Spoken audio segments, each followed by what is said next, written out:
बारामतीत भाषणादरम्यान सुनेत्र पवार अजितदादांच्या आठवणीत भावूक झाल्याचं पाहायला मिळालं। सुनेत्र पवारांनी सर्व नेत्यांचे यावेळी आभार मानलेत।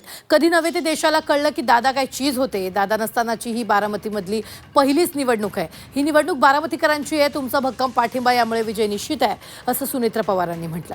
23 तारखेला सर्वांनी घड्याळ चिन्हासमोरील बटन दाबून विजयी करा असं आवाहन बारामतीकरांना त्यांनी केलेलं आहे।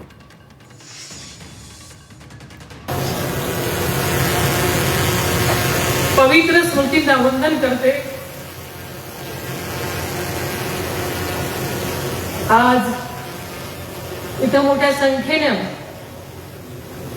जमलेल्या माझ्या तमाम बारामतीकरांना तसेच आदरणीय दादांच्या प्रेमापोटी आलेल्या सर्वांचंच मी आदरपूर्वक स्वागत करते।